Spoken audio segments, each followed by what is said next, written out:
Yes, one thing is there. Student and faculty were associated with result only. So actually, I will tell you. And more, see what is the first thing that strikes you seeing this diagram? Anyone?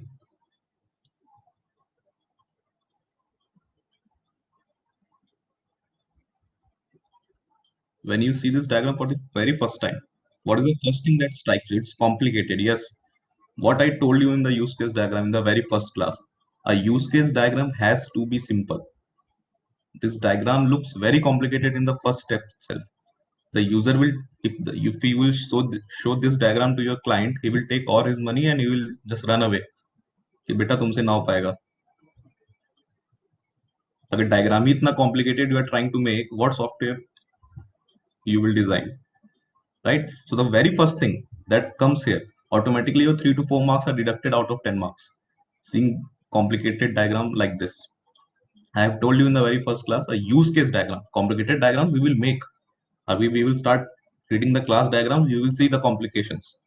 But a use case diagram has to be very, very simple and it should represent your whole system also. Next thing, what is this arrow coming from top to bottom? What is this relationship? If you see this part, what is this arrow coming down? Ye kya hai? I have told you association between an actor and a use case. I have told you include. I have told you exclude. And I have told you generalization or inheritance. तो ये arrow क्या है?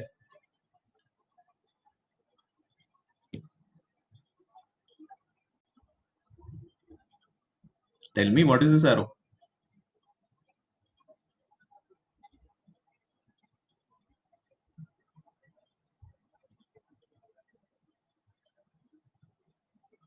अरे बता तो दिया इधर. What is this arrow? This. Tell me.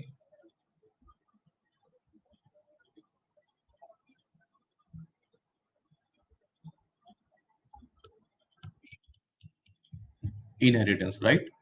This is the generalization arrow, inheritance arrow. What I can think of is that the student was thinking that first the registration process is happening, then verification is happening, then view course is happening, then select course is happening.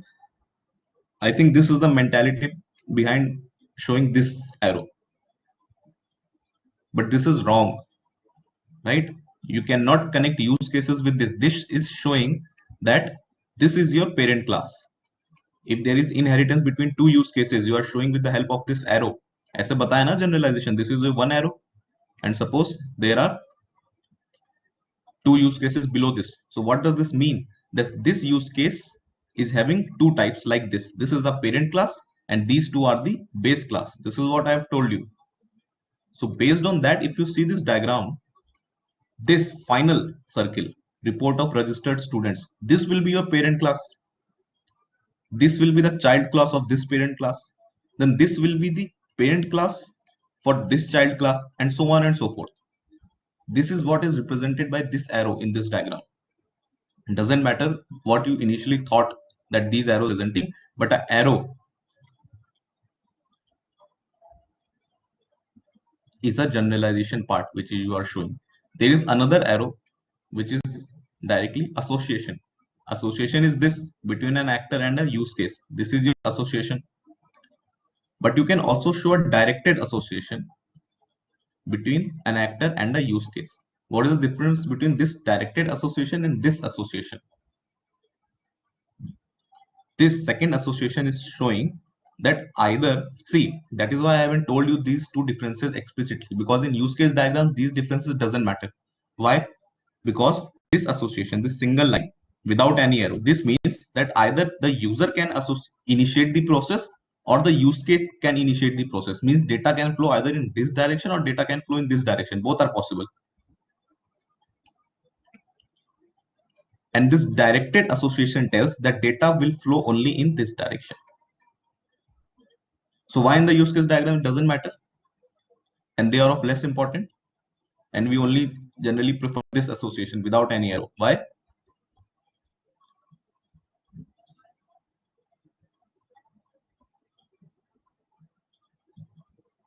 Why this is not important in use case diagram and this is important, or it doesn't matter also, you can use them? Tell me why.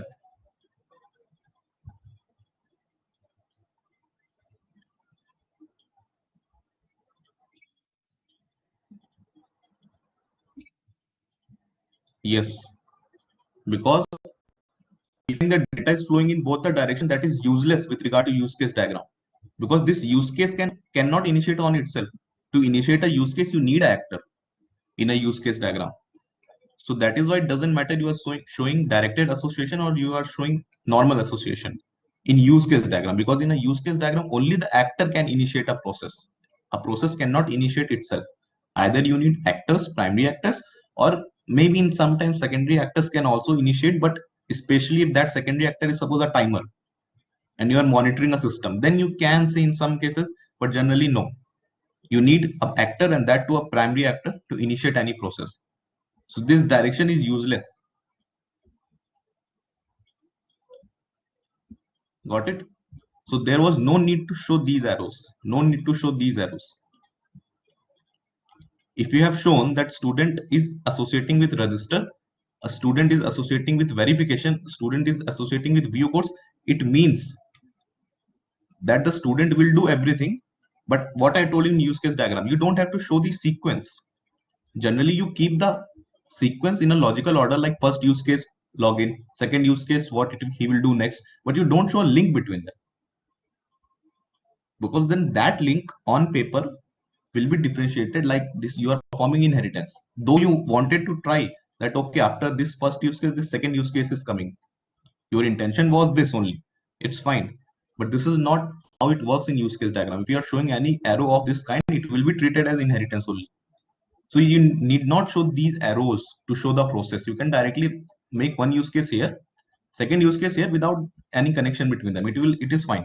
In a use case diagram, we are not concerned with what is happening first, what is happening second. We are not concerned with that. Next major issue with this diagram is all these things. B2 guys will not understand this, but all the B1 students, in the question, it was mentioned anywhere that you have CSE branch also, you have to include civil, you have to include mechanical. Was it mentioned?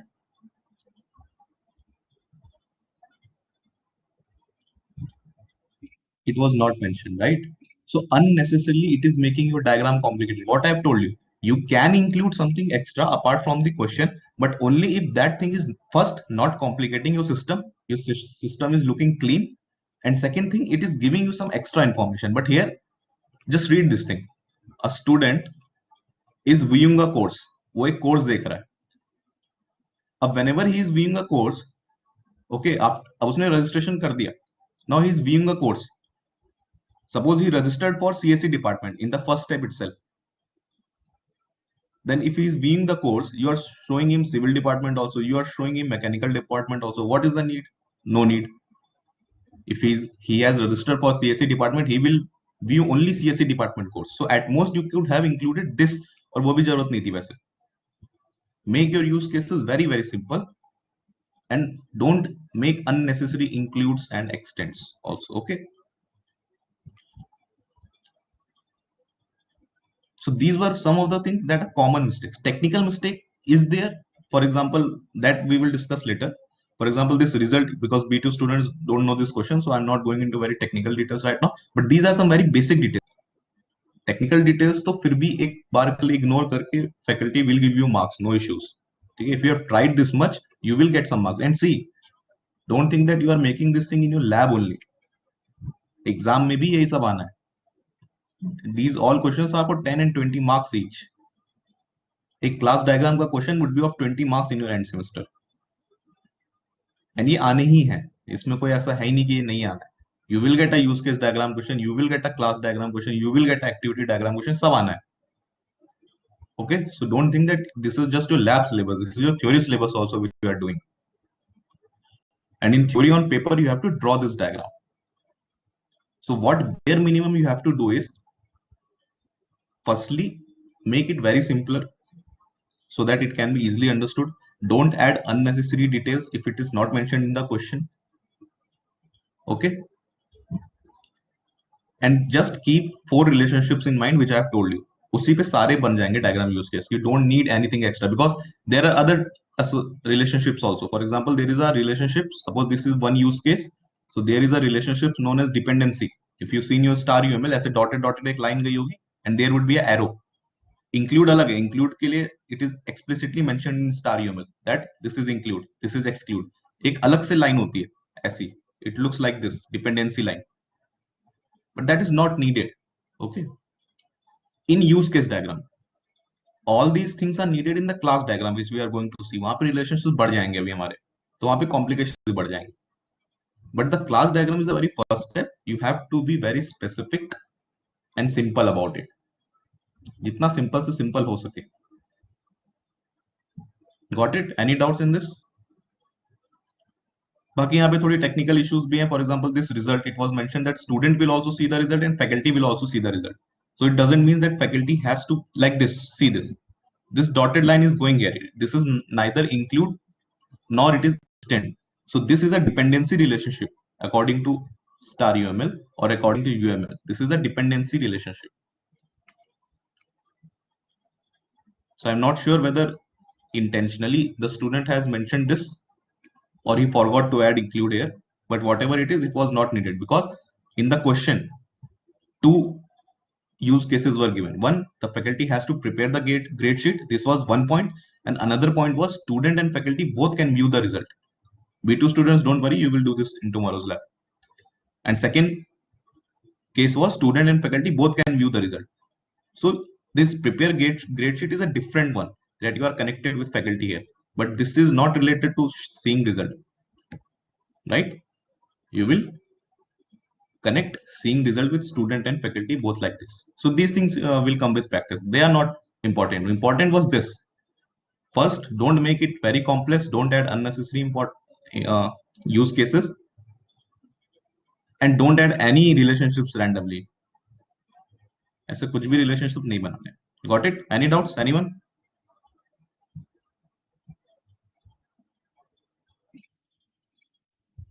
Okay. And just keep this thing in mind, everyone. Don't ever submit me any plagiarized content.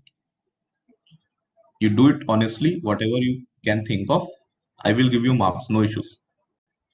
In the exam also, I don't give marks for your 100%. Marks will be given for what you have tried. If you have tried honestly, definitely you will get marks. But don't do this kind of stuff. Chalo, now coming back to the class. So before starting class diagram, I think the last time we were doing cohesion and coupling, right?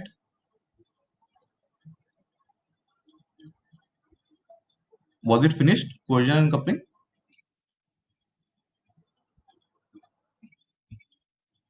नहीं, finish नहीं हुआ था शायद. Yeah, it was not finished. So just let's see this. This is not a very important topic, but you should keep this thing in mind for one theory question at least. So see, what was cohesion and coupling? First, we have seen the modularization, right? First term was modularization. Modularization means if you have a big software, suppose the security system software or Amazon e-card system software is there. So you divide your big software into small modules, individual modules. For example, login module will be different, products module will be different, authentication module will be different, payment module will be different. And these modules try to keep them as independent as possible so that they should not interact with each other. So that isko ek software engineer ko you can give this to one software developer, you can give to one software developer to code, and you can give this to one software developer to code, so that the work can be done parallelly. Okay, as much as possible. Definitely in real life it is not possible. They are interlinked to a large extent, but you try to keep this. Modularization is the concept that tries to keep them independent. Then we have seen that suppose this is your module 1, and suppose this is your module 2, and suppose this is your module 3. Means suppose this is your login module, this is your products module of your whole software, and this is say your payment module. And inside this login module, there are some small components also. Okay. For example, suppose this is component A, this is component B, this is component C, this is component D, component E. You can take a note of it. Okay. It is not in the PPT. Some of its content is in the extra PPTs I have given you. In your Blackboard, there are two things I have mentioned. One is the class PPT, in which whatever I am teaching in the class, that PPT is uploaded, and other is the extra resources. In the extra resources, there is again one more subdivision, that is extra PPTs, in which whole subjects PPT are there already uploaded.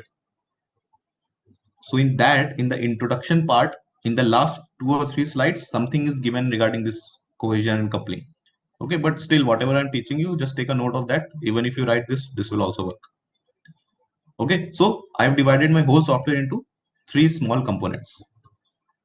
Okay, now if suppose this component A is interacting with this component B, means I'm making some functions in component A that are for which I need variables in component B. I'm making some parts in component B for which I need the help of component A, or something or the other. So they are interacting with each other. So this is known as cohesion. This is known as cohesion. So when C and D are interacting, it is known as cohesion.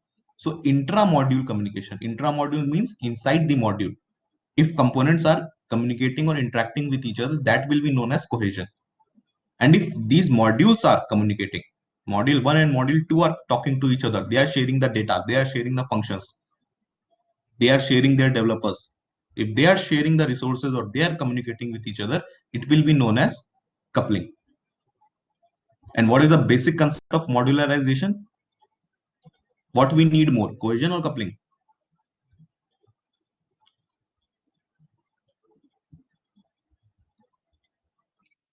Cohesion, right?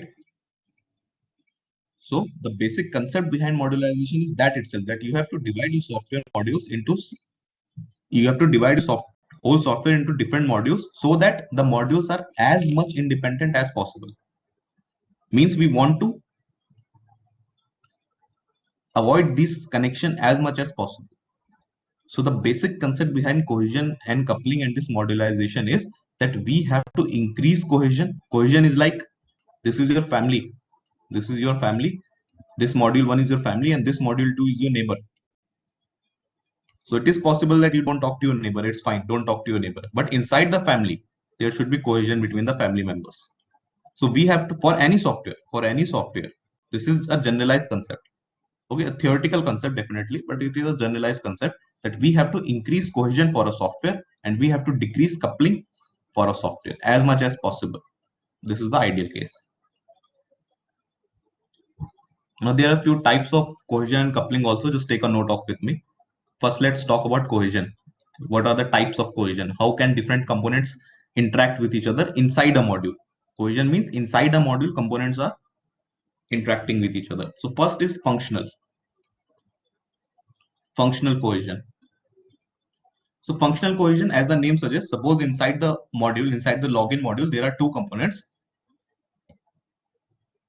Those suppose are performing the same functions, or they are needed for the same thing. For example, inside the login module, there is a add function and there is a subtract function, and they both are needed together. They both are needed for one particular thing to happen. Means they both are performing a similar functions to or achieve a similar goal. So that will be known as functional cohesion, and we will place these two components or these two modules in one block if they are performing the same task. Okay, if 3 functions are performing or 3 components are performing same task, we will place them inside one module, right? Next is sequential cohesion. As the name suggests, what does this sequential cohesion means? If suppose there is one component and the output of this component is going as an input to another component, and the output of another component is going as a input to another component, and so on and so forth, then we will place all these components inside one block. Basically what is happening here, just get a sense of it, a kind of encapsulation is happening. We are placing similar things together. Now they can be similar if they are performing similar functions. They can be similar if they are needed, if the output of one is needed as an input for other. Okay, so the basic essence is that what, because we want to increase the cohesion, to achieve the cohesion we need components that are actually cohesive now, that should be cohesive, they should be helpful to each other, then only they can be placed together.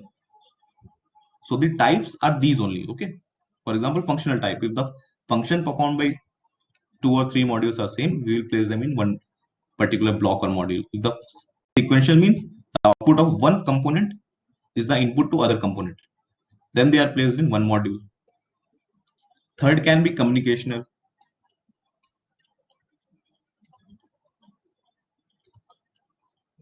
Third can be communicational cohesion. Communicational cohesion, again, for example, suppose this is one component and it needs 3 other components also.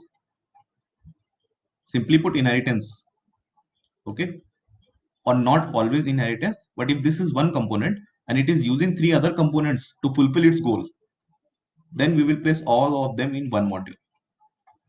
Again, a similar behavior they are performing, or they are needed to achieve one particular function, so we have placed them in one module. नाम से पता चल जाएगा, functional same functions, sequential output of one as an input to other, communication if one is trying to communicate 3 others or more others or whatever, so we will place all of them together. Then is procedural, fourth one.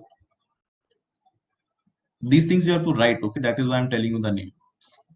Okay, if a question comes regarding coupling and cohesion, so you can draw that diagram which I showed you in the last page. Just explain in one line what is modularization, what is coupling, what is cohesion. We need cohesion more, we need coupling less, and these types of cohesion and coupling just mentioned. Finished, nothing else. Okay, fourth is the procedure. Procedure simply means if this is second component, this is first component, then this second component will start only after this first component is completed. This is different from sequential. In sequential, this second component needed the output of first component, but here it doesn't need the output of first component as per se, but it needs that at least this first component should stop, it should be finished, then only I will start. Okay, for example, authentication, it will start only when the person has logged in. So this is procedural. Fifth can be temporal. Temporal means if suppose there are 3 components or 4 components in your software module. Okay, in your whole software, suppose there are 4 components. What we are doing here, if you think, we are making modules, right? I have told you, in modularization we try to achieve maximum cohesion, minimum coupling, for which we have to divide our whole software into modules. So how you will divide software into modules? This is what is getting explained by this, that if your some components are performing same functions, place them in one module. If the output of one is needed in other, place them in one module. If one component is interacting with lot of other components, place all of them in one module. If one, that is how you can increase cohesion. Now that is, if you place these 4 in one module, then always these 4 will be interacting, the cohesion will be very high, and that is what we want to achieve. So we are trying to identify different properties, and the properties मिल जाए, we are placing them in one module. So what does this temporal means? Temporal means suppose at 10 a.m. both this login and authentication should be completed. Means at a particular time some components are happening only at that particular time. So we know that this component will take 2 hours, we know that this component will also take 2 hours, so they are taking same time to getting executed, so we'll place all of them which are taking same time to execute in one component, in one module. And last one is coincidental. Coincidental means outliers. Okay, for example, you have made all the modules, you have divided your whole software into different modules, but a component reh gaya, and this component is not in any of the modules. Neither this is related to functional, sequential, communication, this is not matching with any of the properties of any other component. So where you will place this component, in which module you will place this component? So coincidental says just place it in anywhere. Okay, it is random, anonymous. Okay. So if something is an outlier you understand na, that is not related to the data. Outlier is something that is, for example, outlier you understand or not? For example, suppose we are recording height of some students. एक की height है suppose 10, दूसरे की height है 11, तीसरे की height है 12, फिर है 9. Suddenly एक height आ जाए 80. तो pick the odd one out. What will be the answer?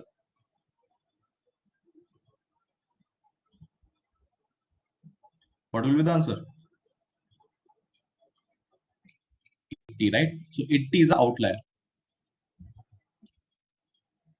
So 80 will be an outlier. If you do any machine learning project, the first thing that you have to do in the data is you have to clean the data. You have to remove those outliers. So the same thing is here. If there is any component that doesn't belongs to any of the modules or that doesn't matches with the properties of any of the modules, you can place it anywhere. कहीं भी place कर दो, doesn't matter. कुछ modules साथ में होंगे components, उनके साथ place कर दो. See, temporal means the components that are taking same time or they works at the same time. Okay, for example, suppose there is a component man A, there is another component man B, and suppose they both wake up in the morning at 6 a.m. and start their duties. So you have got one property or one cohesive property between both of them, that they both, इन दोनों में और कोई similarity नहीं है. There is no similarity between these two men. But you have identified one temporal similarity, that they both wake up at 6 a.m. and then start working. So based on this temporal property, means time related. Temporal means time related. You will place them in one module. कुछ नहीं मिला तो कुछ निकाल लिया kind of. Okay, so in the same way in a software, if suppose there are two components and they are happening or taking same time, or they work at once, they work at the same time, they are related to time, we will place them in temporal. And coincidental means there is one component that is not, suppose there is another man C, there is another man C, but this doesn't have any of the properties, neither it is having functional, sequential, communicational, procedural, temporal, इसके पास कोई property नहीं है. It is not, you have divided your whole software into blocks or modules. सारे modules बना लिए और सारे components को depending on their properties divide कर दिया. But there is one person remaining here जो किसी में नहीं गया. So he is an outlier. He doesn't belongs to any of them. So you can place randomly anywhere. जहां मन है वहां place कर दो. That is coincidental. Got it? Clear? Kshitish. So we have seen functional, sequential, communicational, procedural, temporal, and coincidental. Now tell me which cohesion is the best. Which cohesion you think is the best property? Functional or coincidental? Functional, right? Because in functional cohesion, you are placing similar functions, the components which are performing similar functions together, and that is the best cohesion. बाकी सब तो एक तरीके से जबरदस्ती निकाली गई properties है. Definitely some are important, like sequential एक का output is the input to second component's input, so they are important, but this is the best cohesion. So this is the best cohesion and this is the worst. Worst why? Because यहाँ तो randomly place कर दिया ना, कहीं भी place कर दिया. So this is how from worst to best the cohesions are defined.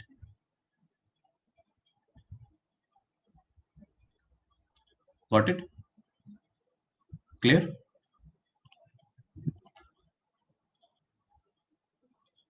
Any doubts? Now let's see the types of coupling. Means now we have divided our software modules or whole software into different modules, and in every module there are components. They are performing cohesion based on their properties. सब में है components. They are interacting with each other, performing cohesion. Now how can these modules interact with each other? Coupling. So the first kind of coupling is data coupling. Means suppose this is login module and this is authentication module.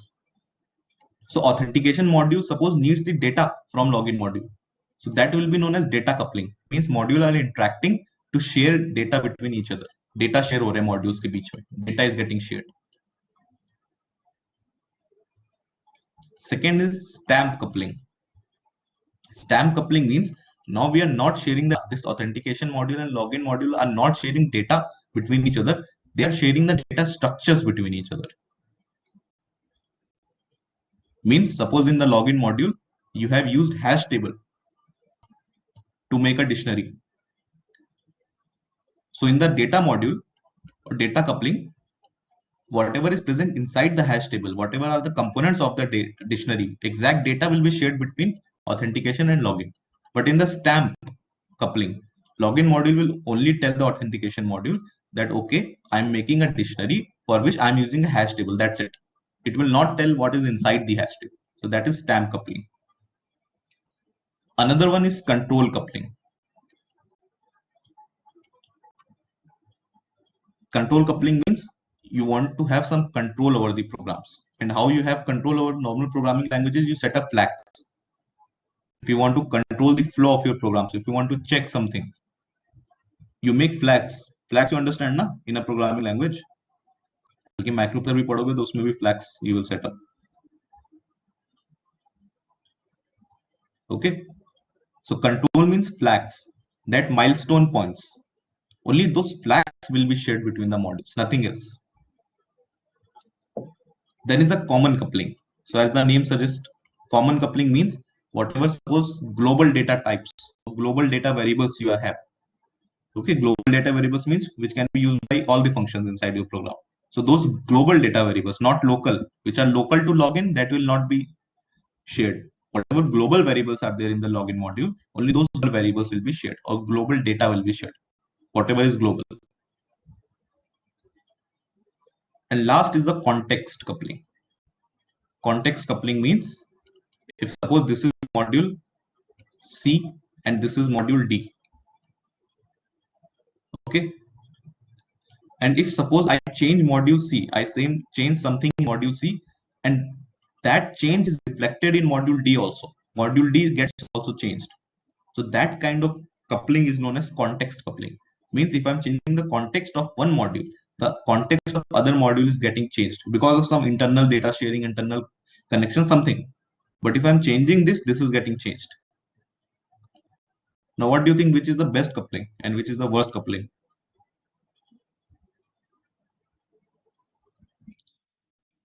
Data, right? So data coupling is the best because see, in normal programming or normal software development also you want to interact with other module only when data is required. अगर data required नहीं है तो बेफालतू में you will not try to interact. And which is the worst coupling? Context.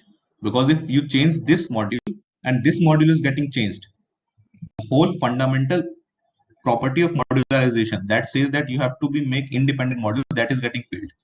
So that is the worst coupling. So again, from worst to best. Have everyone taken note of this?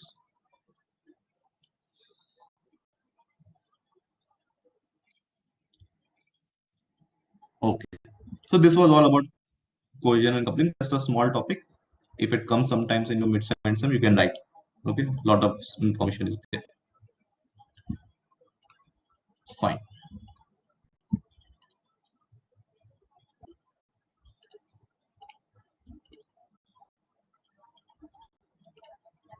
Okay.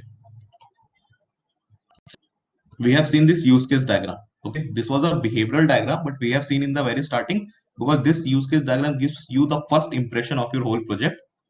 It helps the user and the non-technical persons to understand what is happening inside the system, and we can use this use case diagram at further other diagrams also. We can use this use case diagram to define or to use in some other use case in some other diagrams also. Okay, but now we will come back to the starting point, that is the structural diagrams. So we have seen that UML have structural diagrams and behavioral diagrams. When you combine structural and behavioral diagrams together, it is known as what? It is known as, remember?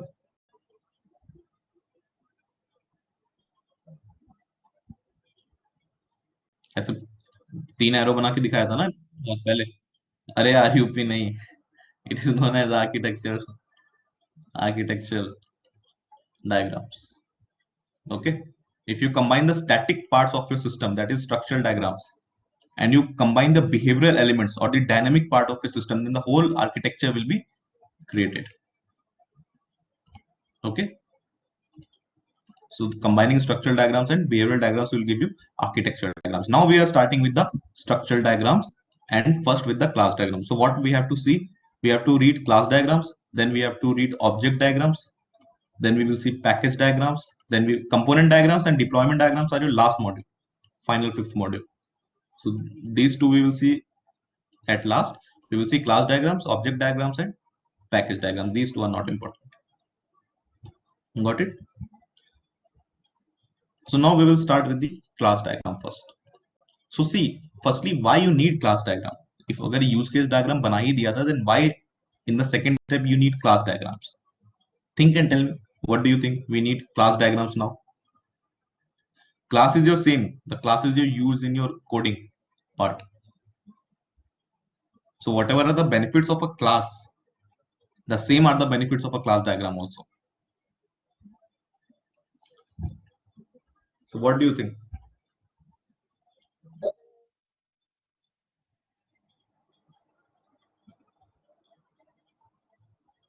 What are the benefits of a class diagram? Why do you think we need class diagrams?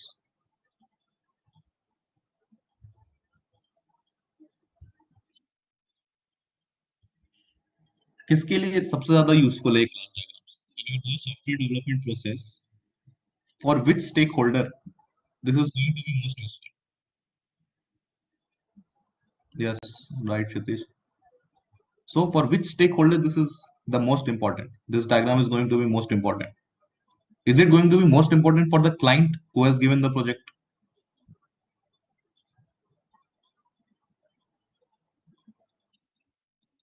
Developers, right? For the client, he is not going to understand class and objects more. It is for the developers. Before the developers or the software developers starts coding any software, they first can create this class diagram structure. Okay, they can create, okay, in this software, I need all these classes.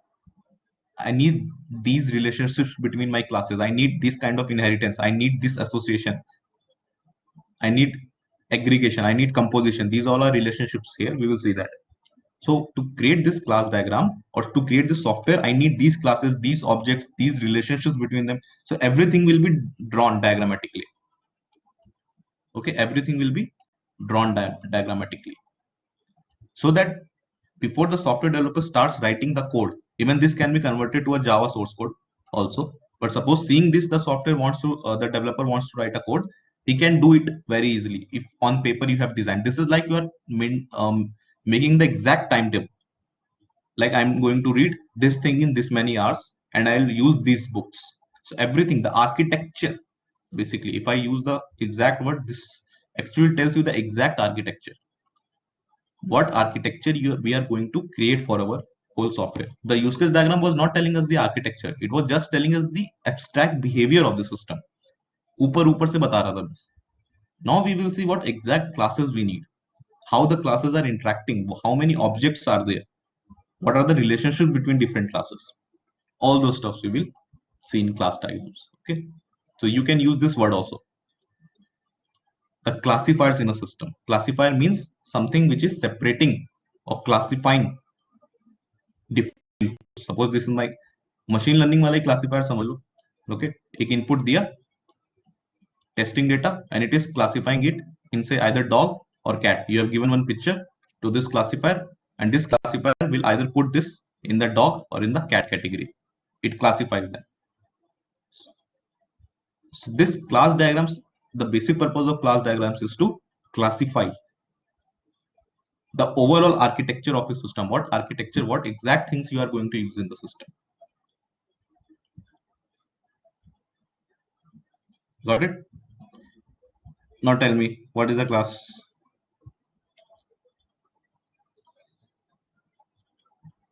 What is a class?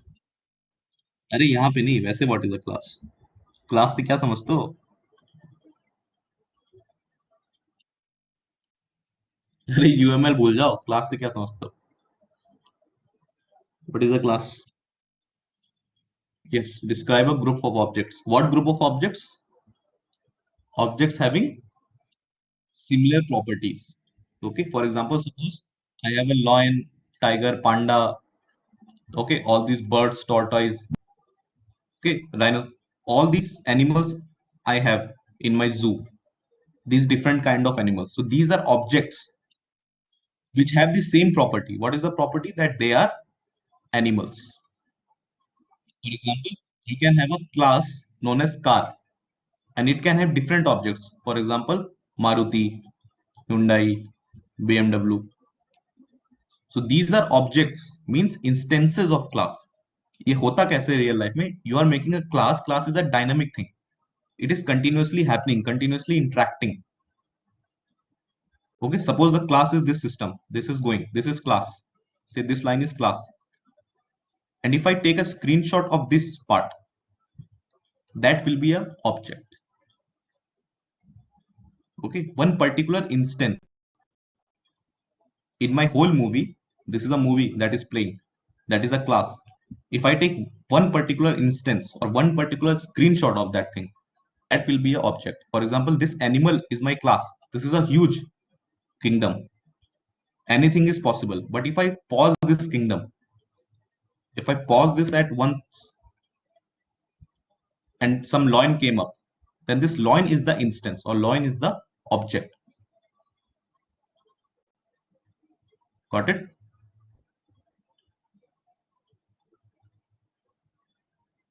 Clear, huh? Object, classes. So classes are basically group of objects that have similar properties. For example, if I was making car, you were having Hyundai, you were having Maruti, you were having Suzuki. ये सारी types हैं और instances हैं, but they have the same property that they are car. Fine. So how we make class diagrams in UML? I told you initially also we make this kind of rectangular box where we have three partitions. Basically fourth partition भी हो सकता है जिसमें you can write some extra information, comments, responsibilities, etc. ये सब भी लिख सकते हो चाहो तो. But basically we have three parts only. The first is the name of the class. Here you write the name of the class. For suppose animal. Animal is the name of my class. Then comes the next partition, that is this. This is the attributes. The second partition is the attributes. What does this attributes means? The exact properties. For example, this animal class has different objects. There is a lion, there is a tiger, there is a giraffe. Okay, there is some bird also, say some kind of bird. Bird will not come in animal obviously. और कोई animal कौन सा था? Dog ले लो चलो.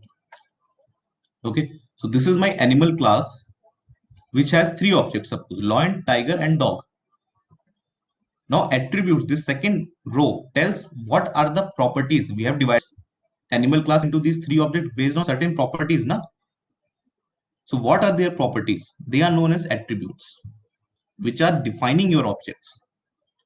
Look, whatever I'm teaching you here, this is applicable for all your object-oriented concepts, all your object-oriented language, and everything where classes and objects comes.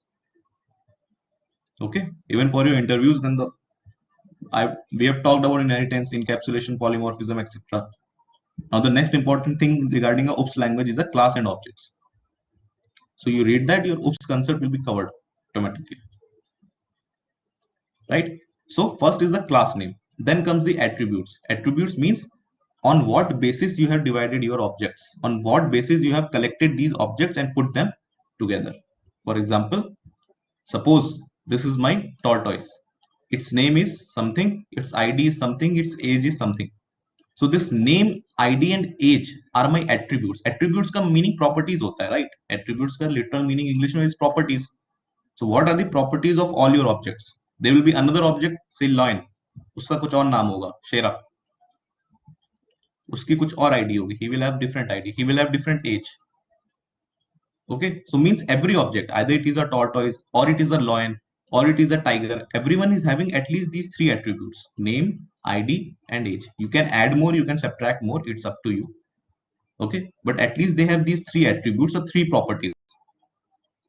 So that is why in the second row, in the attributes column, name, ID, and age, we have put up.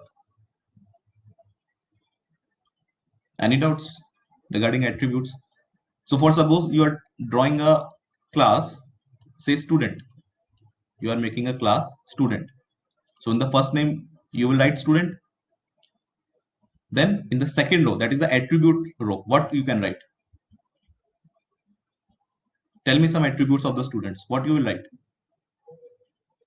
Obviously, name will be there, right? SAP ID will be there, roll number will be there, age will be there. All these are attributes of the students. Okay, all these are properties of the students. So those will come in the second column. Okay. Now, while writing these attributes, okay, just wait. Once I have to refresh.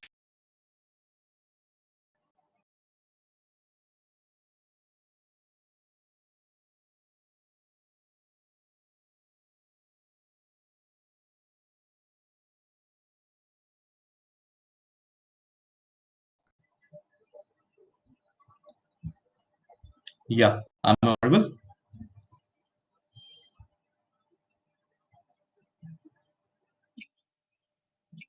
Okay. Yeah. So suppose you have written this name attribute. So you can put two dots and you can write the data type of the name. Okay. For suppose name will be string. So you will write string. You can write. This is not necessary also. You can just leave it at name also. That will be fine. It's up to you. It depends on the question. If they have mentioned something. For suppose you are mentioning ID. So the return type for ID will be integer. You have written age. The return type for age will be integer. Suppose you have one more attribute, that is address. So the return type for address will be string. So this is how you can mention the return types of the address also, or return types of the attributes. Okay. Now I've told you initially also, this is known as visibility in the beginning. When you are writing any attributes, in front of every attribute, you have visibilities. There are a lot of visibilities, but the most important is this minus that defines what, public or private.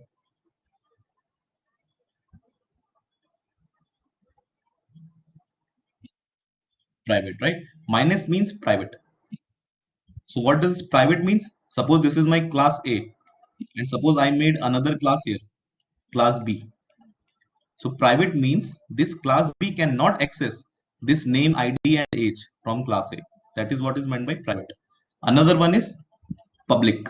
If suppose I make this name as public, ID as public, age as public. So it means if there are other classes also, suppose class B, suppose there is other class also, class C.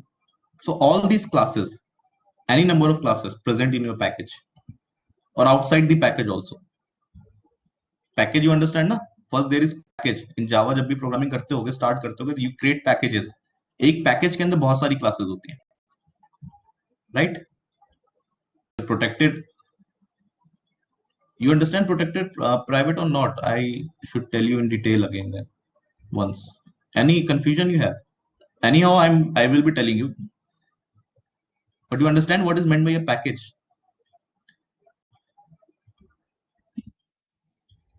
In a package, you can create different classes. Okay. Suppose this is package one. So in package one, you can have class A, class B, class C, class D.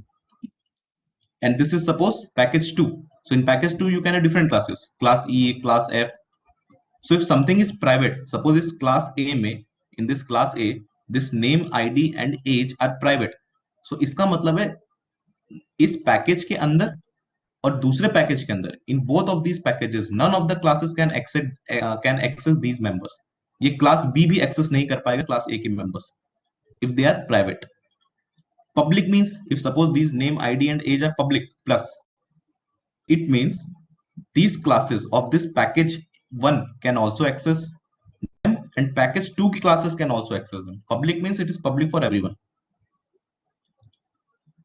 So if something is public, it means whatever classes are present in this package, they definitely can access these things.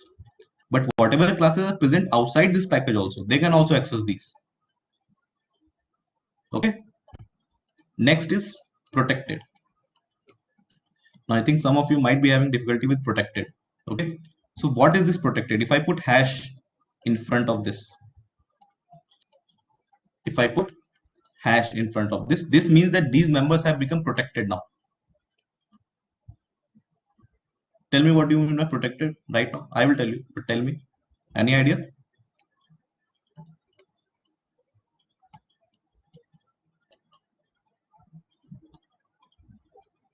अरे बताओ, third year में हो सब. Any idea? Protected. They can be accessed by same package. Not fully true. Can be accessed inside other class. See, package means superclass can be accessed only by the subclasses. Yes, right, Gaurav. Can be accessed in subclasses of same package. Yes, other right. Yeah, Kshitij, right. Okay, so protected means if it is somewhere in between private and public. ना ही ये पूरा private है कि कोई भी access नहीं कर पा रहा है, none of the classes are able to access, ना ही ये पूरा पब्लिक है कि जिसकी मर्जी आ रही जहां से एक्सेस कर ले रहा है. It is somewhere in between protected. Protected says that suppose name, ID and age are protected, so it means these can be accessed either by this animal class only, or if suppose there is some inherited class from this animal, there is a subclass of animal. Suppose there is a tiger subclass, there is a subclass known as tiger. Tiger एक object नहीं, tiger की एक अलग से class बना दी है. There is a subclass known as tiger. Then this subclass can also access these three members. Okay, that is what is meant by protected. That either only the members that are present inside this class or only the functions present inside this class can access them, or the child of this class, subclasses, they can access them, no one else.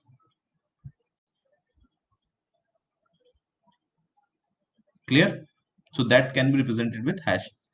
For this subject, don't need this much depth. You just need to know that minus, plus and hash का मतलब क्या होता है obviously, but फिर भी you should have idea that what is meant by.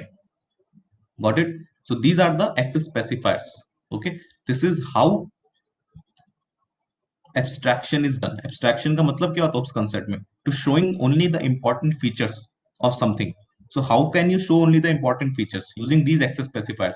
If you think that this name, ID and age are not important to be shown to everyone, so you can make them private, that I will not show them to everyone. Whatever is important, only that thing I will show. So that is abstraction. If you think that these things should be shown to everyone, doesn't matter वो आपकी company package ए में काम करता है या आपकी दूसरी company है कोई package B, treat package like a company. Treat a package like a company. Suppose you are working in company A and you have made this public, so it means company A में तो सब लोग use कर ही लेंगे. In company A, everyone can use these members. Also in different company, company B, that is a different package. वहां से भी लोग आपके इस डेटा को एक्सेस कर लेंगे. That is what is meant by public. And protected somewhere in between means the permission is only to those people who are your close relative, who are your child, who are inherited from you. Clear? So we will see methods. अब इसके आगे फिर we will continue in the next class. Okay, fine. Any notes?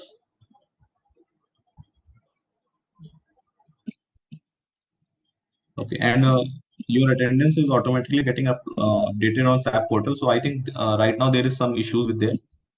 So just keep on checking. I think it's not fully updated right now, but just keep on checking.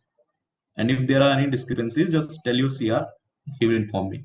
अभी तो है वैसे हाँ अभी तो issues हैं, but just keep on checking also.